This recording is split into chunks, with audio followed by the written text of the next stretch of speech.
Hello. Today we're doing an interview with our dear Reverend Ashley Wright. The reason that we're doing this is because we have reached a milestone in her career as a priest and our rector. On November 1st of last year, of 2024, she had been our rector and our priest for 1 year exactly. Yeah. And I hope all of you watched her ordination the year before that. It was beautiful. And it was also not only beautiful, but it was unique. And we'll talk about that a little bit during the interview. So I thought it would be great to just sit with Ashley for a little while and just talk about some things. For example, how did she get to this point? And because she has a very interesting story. So without further ado, let's go ahead and get started. That's great. So Ashley, like many of us that are in the parish of St. Luke's, you came to us from a faith tradition that was not the Episcopal tradition. Yes. So could you tell us a little bit about what caused you to leave that faith tradition and what the challenges were as you did that? Yeah, of course. So I was raised in the Church of Jesus Christ of Latter-day Saints. That's the formal name for the faith tradition that we colloquially refer to as Mormonism.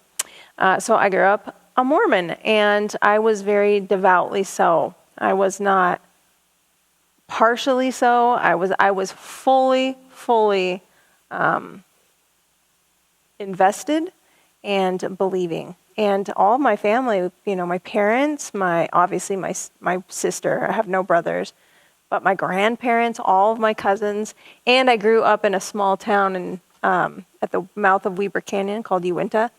Almost everyone in that town was LDS. So it was a worldview that was all-encompassing for me. I didn't really know that there was much outside of it until much later in my life. I think around the time I went to college was the first time that I said, oh, here are people who come from different backgrounds, who have, in some cases, different value systems than I do, or who live differently than I do. And that was at Westminster College in Salt Lake. So even that was just, a few miles south. And then I moved to Berkeley, California with my former spouse. He is a very intelligent man, and he was doing a PhD in molecular biology and genetics at Berkeley. So that takes a while to do that. We were in Berkeley for about 8 years, and that was the time period where I had a number of challenges made to my belief system that revealed it to be too rigid. And so I think somewhere in that period of time, I started to question a little bit more. But my personality, I'm a very sort of loyal person. So my personality was such that I just dug down a little harder and clung a little tighter. And then in 2009, I gave birth to my daughter, Adeline. Adeline is 15 now, and just one of the true joys of my life. But when she was born, Mark is my former spouse, we did not know that she had a disability. We didn't know through the pregnancy, and we didn't know at the time of her birth. It was around 4 or 5 months old that we started to see she was missing milestones and that there were some signs something was wrong.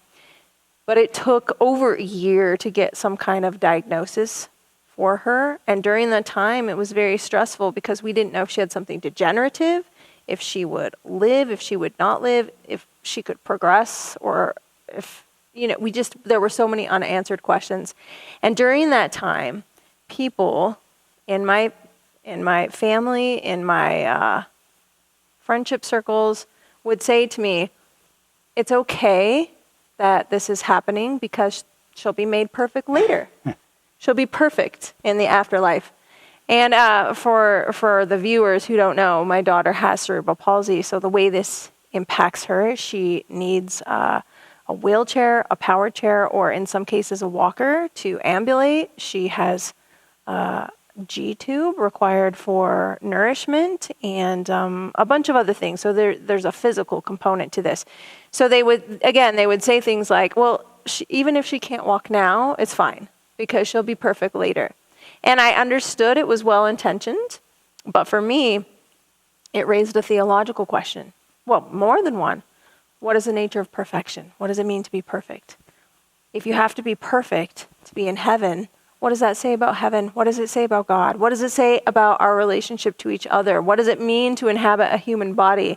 All of these things started to bubble up for me. And I would tell people, I'm not waiting for another life to love my daughter the way that I think she deserves. She's perfect to me now. I don't really envision heaven a place where she would have to be something so totally other than she is to be acceptable in that place. So for me, I thought, heaven shouldn't be a place where we have to change to fit in. Heaven should be a place where whatever we are doesn't limit us. We can be exactly as we are without limitation and with complete love. And that was the real turning point for me as I would take her to church and I would hear messaging about her primary value residing in motherhood, in being a wife, and I'm both, and I value those roles. But for my child, she may or may not ever be able to participate in those life events. And I really struggle to suggest to her that that's where her only value lied. So over time, I think it was my relationship with my daughter that really made me leave. Well, it gave you the opportunity to think about a whole bunch of things that are really important. I mean, you listed those, and they're very, very profound questions, really. But,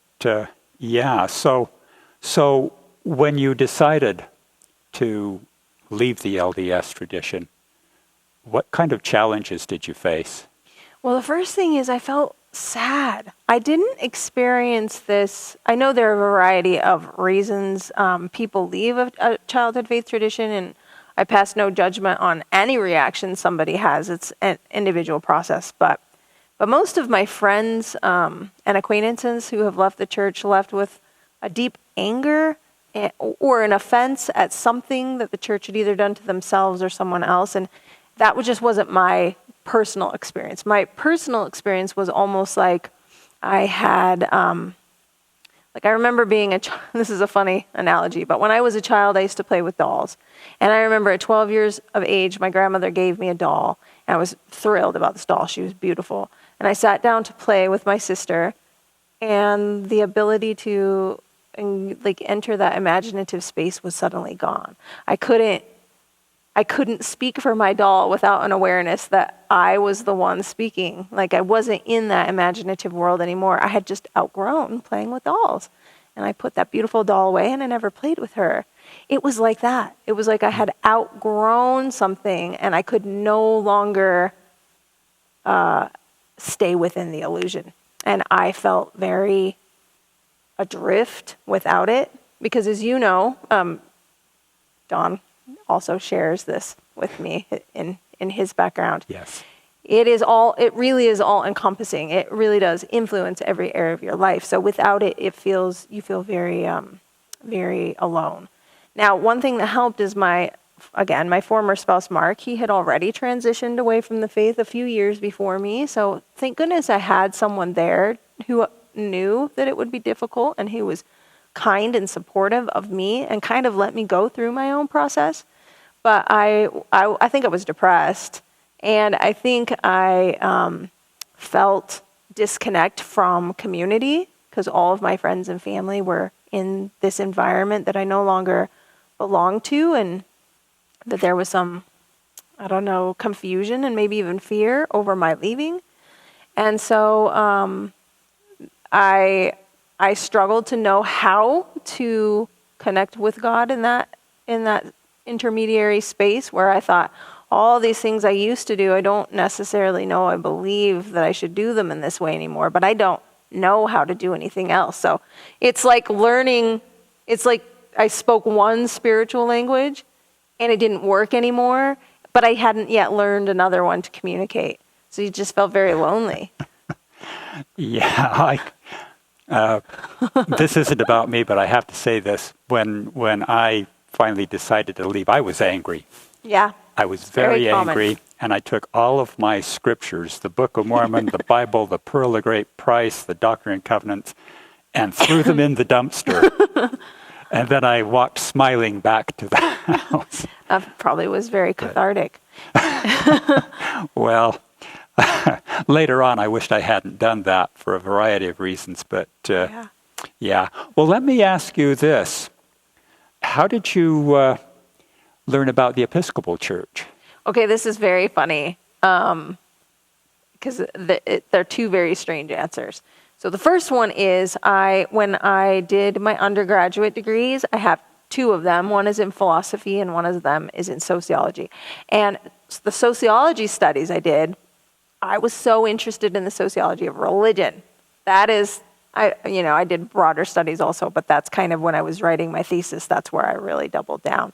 And I remember sitting with my advisor and we were trying to come up with a topic for me to write on. And she said, well, you need to choose a religion. And it can't be your own, but choose one that you can really do an ethnography, like really immerse yourself in. And I said, well, which one? And she said, well, I don't know. Go out there and make a tour and learn a little bit about each, whatever churches are present in your community. And I really did make the grand tour at that time. Just one visit each denomination just to kind of get an overview. So that was my very first exposure to the Episcopal Church.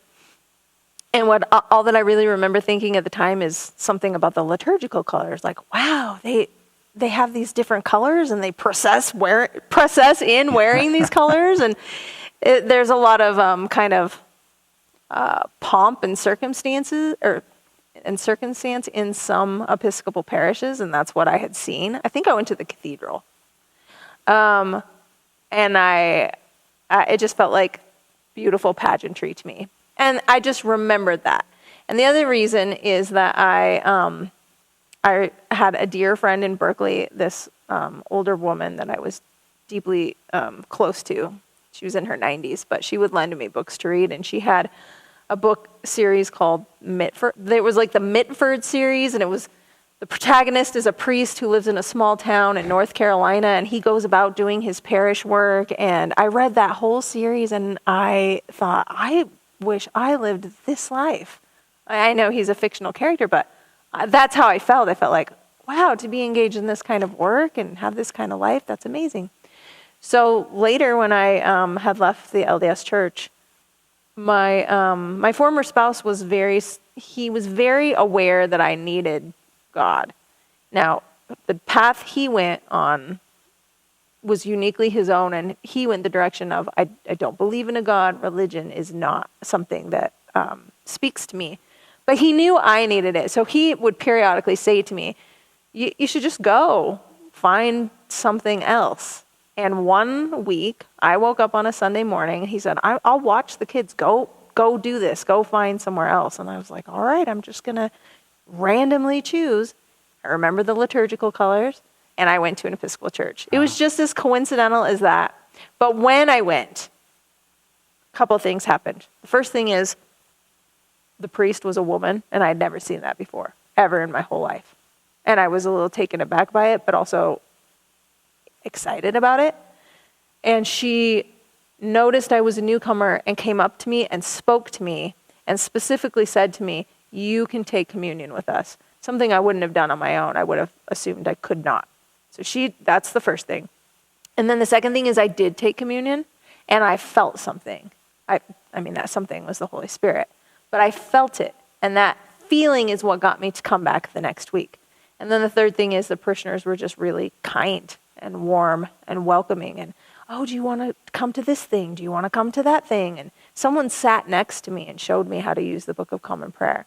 So it was a combination of all those things. So was that in Berkeley or was that here in Utah? That was here in Utah. So so when we finished our time in Berkeley, we moved back, and spent a short amount of time in Salt Lake, but then we moved to Centerville, Bountiful area. And so this was Church of the Resurrection in Centerville. And the priest there at the time was the Reverend Lynn Zilbriggs, and she became a dear friend and mentor to me. She's the person who first saw this priesthood in me and encouraged me to go for it. Well, that brings me to my next question, and that's, how did you know that you were being called to the priesthood? It took a while because I thought I was making it up.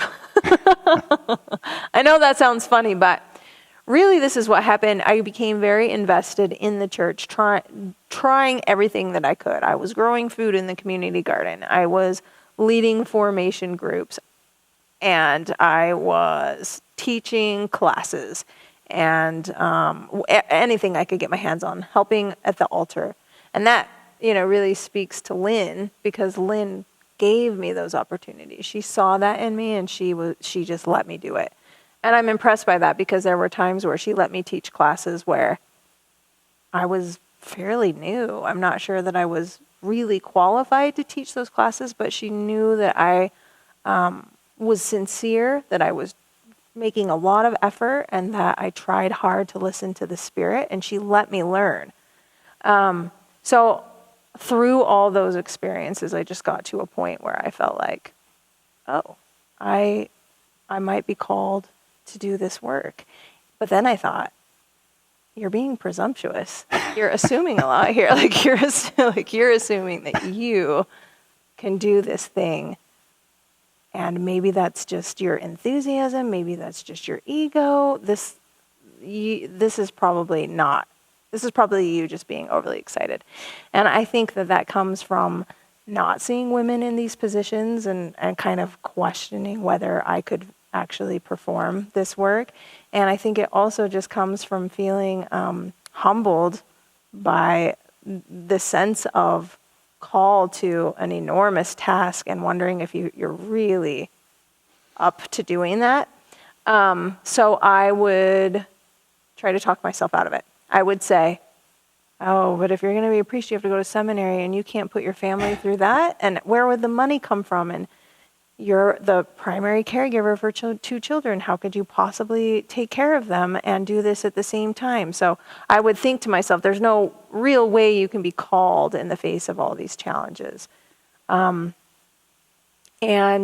eventually, a couple of things happened. One is that Mark, on my birthday, 1 year, gave me a present, and when I opened it, it was a book, and the book was a priest's handbook.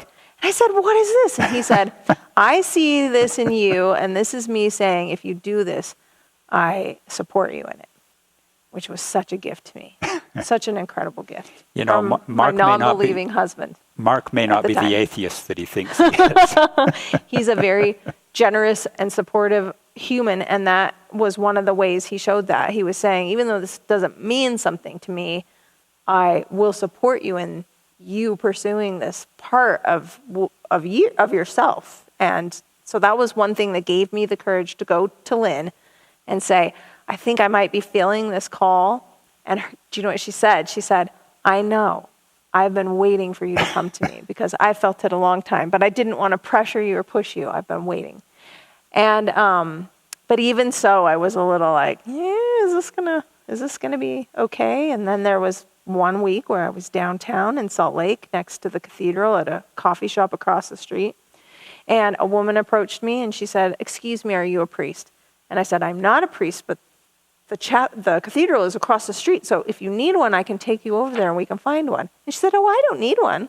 I said, "Well, why are you asking for one?" She said, "Oh, no, it's just that you look like a priest. I was wondering if you were a priest." And I said, "Are you saying that because I'm wearing a cross?" Because I had a cross necklace on. And she said, "No, I think I'm just hearing the call in you." And then she walked off. This is someone I didn't know. Wow. I had never seen this person before. That's an amazing story. And that was the moment the hair stood up and I said, "Okay, God, I will go to seminary. I will formally pursue this now." And that gave me the courage to do it. Wow. That's incredible. So so that brings me to my next question, which is of course you're going to seminary and all of that, but you're still in seminary, and you applied to become rector at St. Luke's. Yes. And my question is this: how did you find out about our rector search, and then what information did you receive about St. Luke's that made you want to apply? Yeah, that's a good question. I kind of generally knew St. Luke's was looking for a priest just because that was news that was buzzing around the diocese, but I hadn't looked into it. I didn't look up the parish profile or anything like that. And that wasn't a lack of interest as much as my sincere belief that I was not qualified for that position. I just thought, I knew they were looking for a priest, and that the priest who had been here before had been here a long time, almost 2 decades. And I also knew this was a very well-established, healthy parish that, just has a good reputation in the diocese. And I assumed that they would be looking for someone with a considerable amount of experience. So even though I knew about it, I did not even look into it until one Sunday afternoon. The bishop, Right Reverend Phyllis Spiegel, newly consecrated in our diocese, she'd been there less than a year, called me on the phone, and she said, "Listen, I've been meeting with the vestry at St. Luke's. They're looking for a priest, and I think you should apply for it." And I thought, really? Should I really? And I said, I can see where if I do this, I will get the experience to interview, and that will help me get my actual job, right? I'm not going to get this job, but I'll have the practice. I'll have this opportunity to interview, and I will learn from that, and it's probably a good thing for me to do. So I said, okay, I will start applying tonight. And that very evening after I got off the phone with her, because she had said, do this quickly. I think that they would interview you essentially as fast as they can. Mm-hmm. So I went online, and then I read the parish profile. I compiled my materials. I think I sent the materials to the bishop, not here, and then she forwarded them on. And I thought, yes, I may or may not hear from them, and if I do hear from them, it'll probably be a little while. And but I got a call Wednesday, so I talked to the bishop on a Sunday, and I got a call from the senior warden, Rusty Martz, on Wednesday. So it was like 3 days later. Well, I had kind of a unique perspective of it because I was on the vestry at the time. But the search committee had asked me to be their Zoom technology person because they were holding Zoom interviews with people all around the country. Yeah. Oh, yeah. And so I would set up the vestry room so that we could do that, and then I had to be there to operate the stuff. And technically, I wasn't allowed to make any comments or pass any information on to the vestry because of a rule that we have in the diocese that a vestry member can't be on the search committee. Mm. But I got to see it all. Yeah, that is unique. It was. I got to see it all, and I had to be careful of the role that I was playing. But So as you went through the interview process with the search committee, what thoughts were you having? The questions they were asking and those kinds of things. Yeah, well, it was really apparent how much everybody loves this parish, how there was a sense of unity in the search committee and the vestry both, but I guess maybe I should talk about them one at a time. You had a strong sense of who you are collectively, and you were able to present that to me in a really compelling way. So I was thinking, my goodness, this is a parish where people really, they're bonded to one another. They work well together. They take accountability for the work that needs doing here. Everybody's kind of engaged and invested. I had known about some of the activities that were going on up here, I would come up for them. I remember coming up from Centerville a few times for some event that St. Luke's was hosting. So I just had this very positive impression. They were asking really intelligent, deep questions that I thought were very thoughtful and that said something about the direction you wanted to go. So I was excited about the interview process every time. I can't remember. I think we did three. I think there were Zoom three interviews.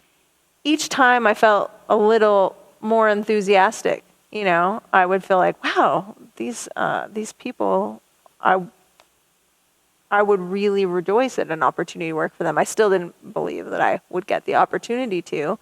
But, you know, and I also was grateful for the chance just to answer those questions. The way I always interview, I'm doing it now, and I did it then, is I don't prepare for interviews because I want to speak candidly. I want it to be genuine, and I want to say what feels heartfelt in the moment. So, you know, with an interview, I didn't do any kind of prep. I didn't sit down and think, what are they likely to ask and what would be the best response? I thought it doesn't really matter what the best response is. The honest response is the right one, because if we are a good match for one another and we're going to partner together well, we have to really know who we are. We can't just, I can't just offer you a false image in hopes that I'll get a job. So I tried to be as honest and open as I could, and I felt like you did that in return. So all the Zoom interviews were fun and exciting, but it was really when I came here in person, they invited me for a weekend. That was where things became much clearer. Well, let me ask my next question because we're jumping ahead. Yeah, we're now. doing this, aren't we? It's okay. That's what we want to do. Ultimately, the search committee recommended to the vestry that they should interview you. And then I believe as part of that interview process, they also set up so that you could do an evening prayer service for them. Yeah. And everyone has to remember the search committee is sitting there thinking in their minds, well, how is this going to work? She's still a seminarian. Yeah. And but I know that within the search committee there was a general consensus that you needed to be interviewed by our vestry. So, what did you think when they recommended you to the vestry? And then let me take a look here. Okay, just tell me about your thoughts when they said we're going to put you through the next phase of this. Yeah, it was really interesting. So earlier I mentioned my former spouse, Mark. Well, I'm currently married, and my husband's name is Nathan. I call him Nate.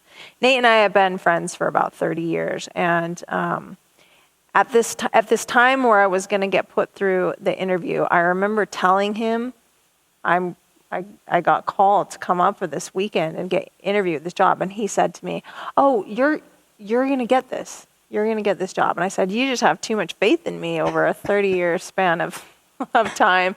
There's no way I'm going to get that job. And that's truly what I felt. But so there was this funny moment where I almost felt guilty because I thought, I'm going to go up there and they're going to invest an entire weekend in me. And that's so much time and effort for them. And I know they've done it before with other candidates. And I'm this inexperienced person, you know. But then, you know, my friends and my family all said, don't assume anything. Just go up there and do your best and see what happens. And so I said, okay, I will. And I was excited. I was almost like afraid to let myself be too excited. That feeling where if I meet these people, I might love these people. And then I might really not be able to work with these people. But anyway, I came up. And it was so much fun. We had a dinner at a parishioner's house, and there was a lot of light-hearted banter, you know, a lot of joking, just very fun. I had two parishioners drive me around Park City and show me kind of the layout, the geography, and where the big things were. And so there was a lot of that kind of activity. But yeah, it was the prayer service where things became much clearer. Do you want me to talk about that? I do, but I want to say something first. The prayer service was very important for the vestry to see what you would do in some kind of a service. Of course, you couldn't perform the Eucharist or anything, but that evening prayer service that you did was extremely important, not only to the vestry, but also to the search committee, because the search committee was also invited to that evening prayer service. So you go ahead now and talk about the prayer service. Well, so I knew I would be leading a prayer service, and even though I wasn't ordained, I had led many evening prayer services as part of seminary. And so I felt I wasn't nervous or scared about it. I prepared a bulletin for worship and sent it here so it was be printed and ready for the service. And I looked at the readings assigned, and I sat down and I wrote a sermon, and I just kind of tackled it like I would any other service. But it wasn't just any other service. What was really interesting about this is, so we start going through the service, and I've got search committee here, and I've got the vestry here, and it comes time for the sermon. I inserted a sermon in there. It's an optional part of our daily offices, but I wanted you to hear me preach. So I stood up to give the sermon. And anyone who currently attends or has ever seen me preach knows I use a manuscript. I type out a sermon. And the funny thing is I more or less use them in the way you might use notes. I kind of glance down and back up and try to talk. But it's there so that if my brain peters out on me, I can look down and say, yes, this is where I'm going next. It's more than bullet points, but I try to use it kind of like notes. I have never, ever preached without a manuscript. It's just not my style, and it's not a gift that I have. I'm a much better writer than I am speaker. And so I rely on my writing skills. Well, for whatever reason, at this prayer service, I stood up, and I got so invested in my message and in the environment and in the people that I didn't use my manuscript. I didn't look at it. I didn't use it in the way I usually use it. It was there, and I kind of forgot it was there, and I just started to preach. And I felt something so strongly in that moment. It was the Spirit. I just felt it so keenly. And I looked out over the audience, and I remember seeing 2 or 3 people with tears in their eyes. And I said, oh, I'm not the only one feeling this, because I can see that people are being emotionally impacted.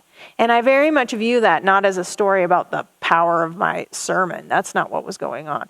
It was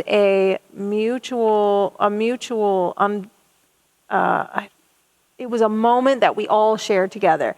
The Spirit was there, and it helped bring us close to one another. And after that service, I think we were all a little more sure about one another.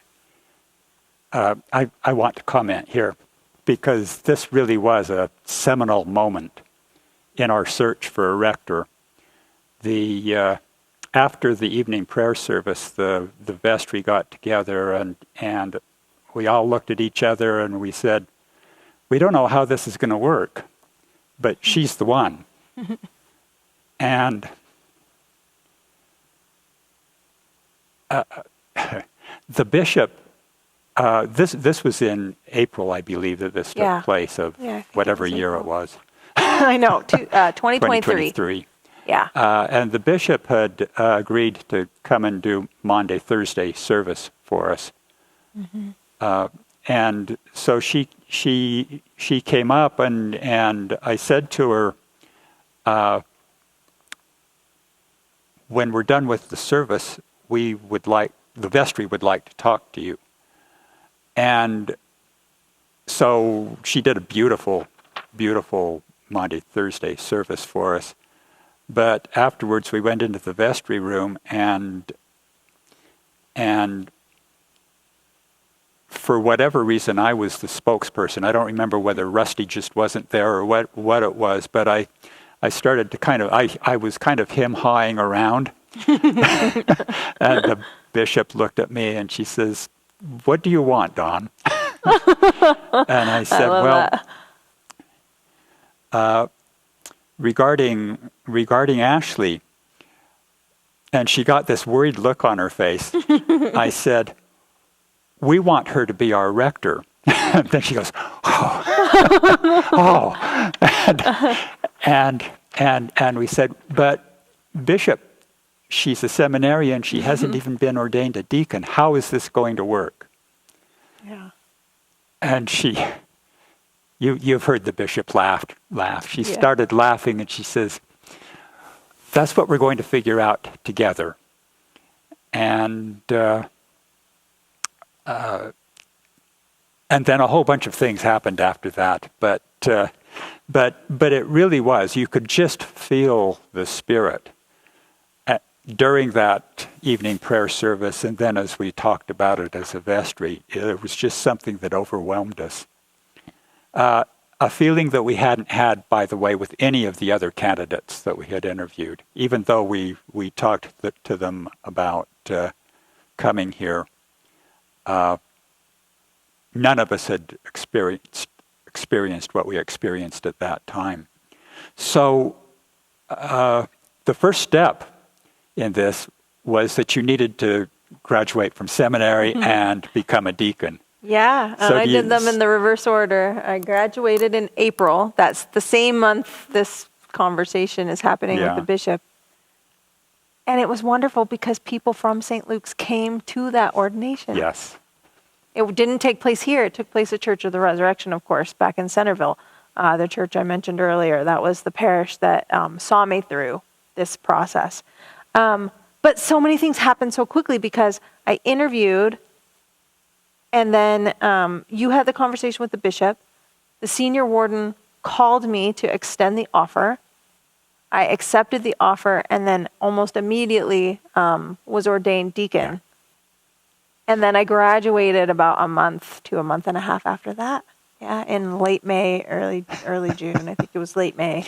You know, somebody was telling us to get our act together. We get it all happened. So many changes so quickly. Yeah, that and the I'm just on a personal note, going to the Church of the Resurrection and seeing you ordained a deacon. That was the first time I had seen anyone ordained a deacon in the Episcopal Church. I can remember when I was ordained a deacon in the LDS Church, and it was nothing like that. That was very short, wasn't it? A short prayer. Rub-a-dub-dub, you're a deacon. Very I'm sorry, closely. that was disrespectful. No, they're very quiet, though, and very quick, wasn't it? Whereas right. the ordination process here, well, the service is about an hour and a half, and I remember some of my friends who I grew up with saying to me, they did that all for you? And I said, yes, but if we had other deacons in the diocese ready to be ordained, sometimes they'll combine that. But yeah, it was just for that ordination. It was a beautiful service. So after that, you were designated as our clergy in charge. Couldn't be a rector. Yeah. You were still a deacon, but you could be the clergy in charge. And so on June 18th, 2023, you did your first service here. Mm-hmm. Yeah. Can you tell us about your feelings and thoughts that you were having at that time? Yeah, well, I really wanted it to be a pastoral moment because I had, of course, met the search committee in the vestry, and we already had a developing relationship. But this was kind of my first time meeting a good section of the parish. And I knew that the parish had been through a challenging time. There was COVID. Their really beloved rector had retired, I think at the beginning of COVID. Is that right? Mm-hmm. Yeah, so there was the retirement, and then there was COVID, and then there were a couple years where they were looking for their rector, where they didn't have that kind of leadership. Of course, they had other forms of leadership, wonderful interim priests who came in, But it was still a time where people here really had to step up and keep things going in a way that they hadn't had to previously. And so I was aware of that background, and I wanted to acknowledge it. And I guess I wanted to say to the parish, I see you. I see you. I know your strengths. We don't know each other yet, but I know some things about you, and I admire some things about you, and I feel we can accomplish something together. And I don't remember the passage, but I tried to tie in those feelings with one of the scripture passages assigned from the lectionary that day. That was the approach I took to preaching. But I remember I was nervous and excited to meet people, and had hopes that I would,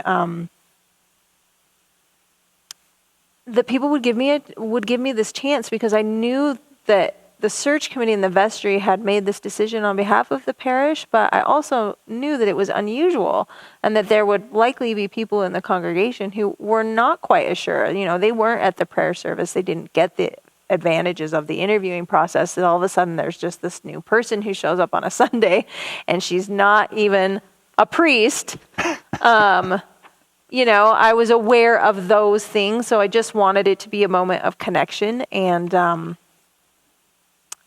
quite frankly, this still happens in the Episcopal Church. It can be unusual for congregations to have a female clergy in charge. And I wasn't sure how that would feel here. It felt fine. It was a successful Sunday. We had a great. But those were the feelings in play that day. So that went very well, by the way. But 6 months later, after just barely 6 months from when you became a deacon. Now, yes. in the Episcopal Church, there's a rule that a priest has to have been a deacon for at least 6 months before they're ordained a priest. So the bishop was really keeping track of this. Yeah. And almost to the day, not quite to the day, but 6 months later, we held the ordination to the priesthood for Ashley here in this building. And it was unusual.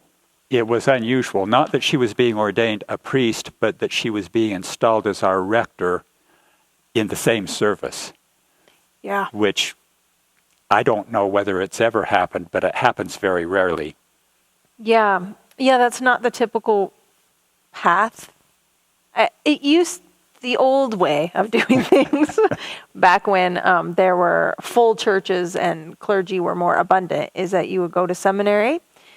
You would come out of seminary and you would go into a curacy. A curacy is almost like an internship. You're working under the direction of a priest. You're still learning some practical real life skills in an actual parish setting that you might not get in seminary.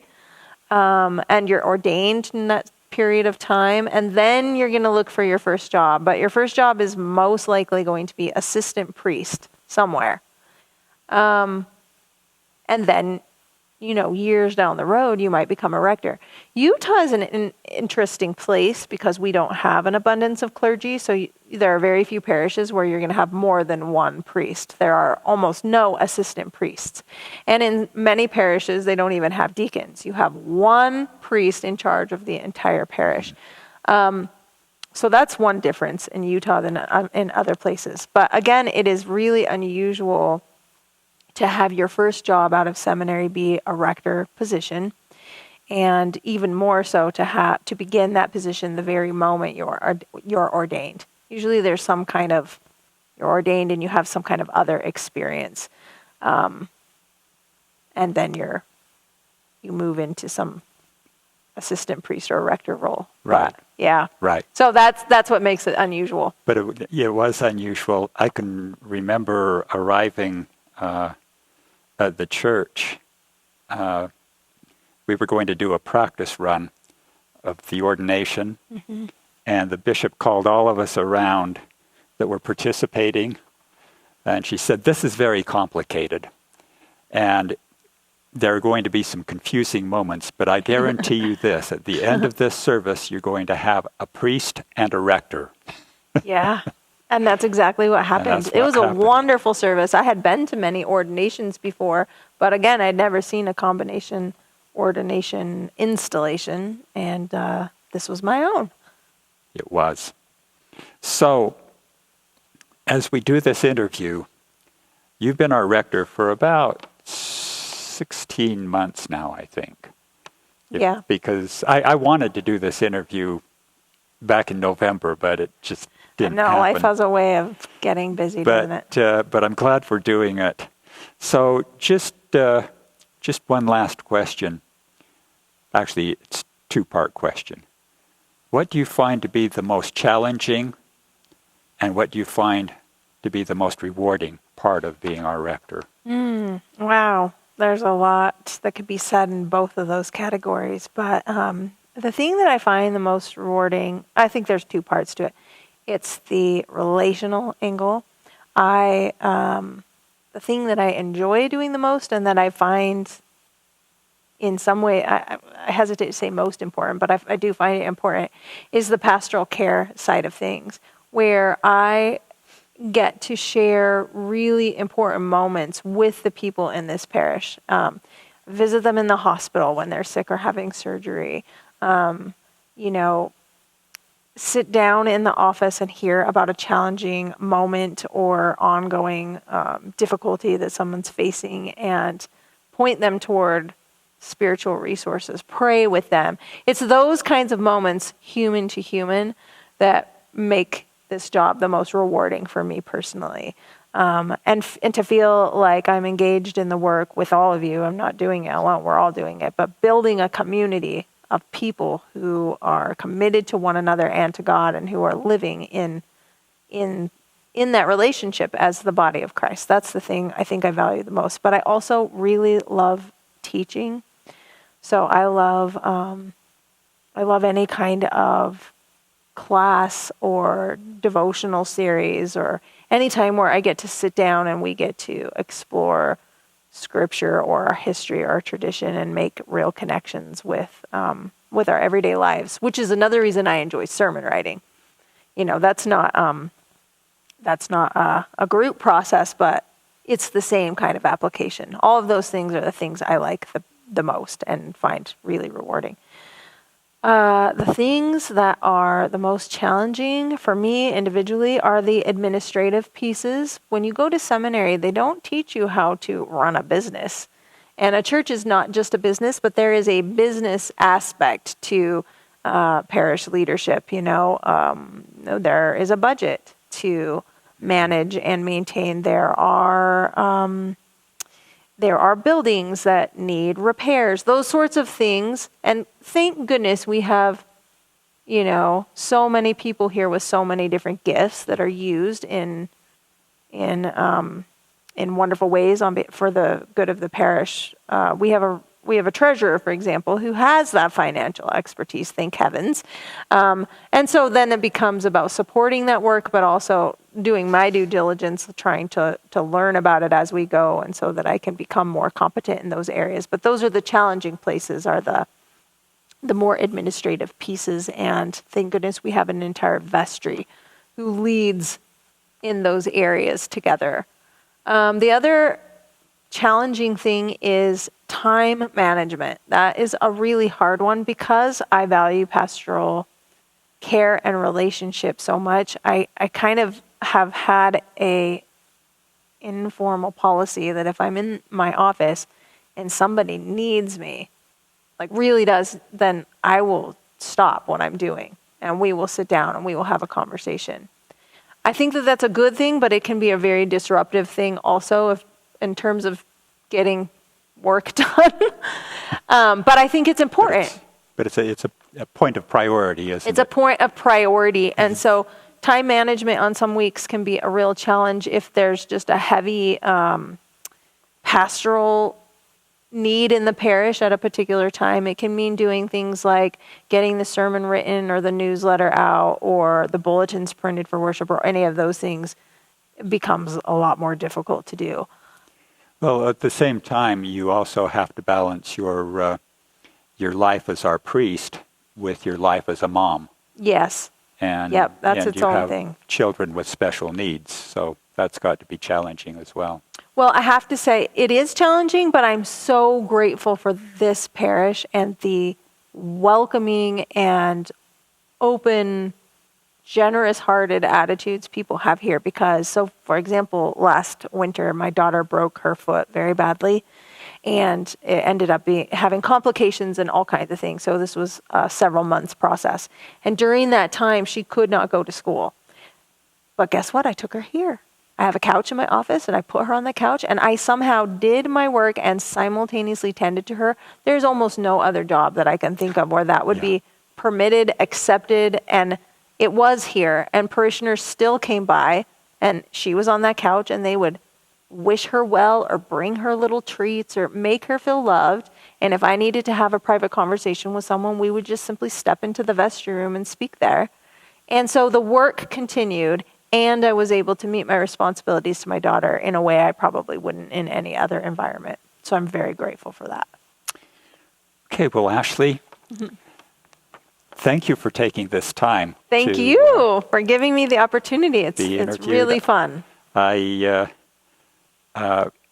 story is incredible, and I'm glad we're getting it into a recording. And I am too. Thank you, Don. We'll figure out what to do with that recording. But it exists now, doesn't it? It does. So thank you so much. Thank you. Thank you for this opportunity, Don.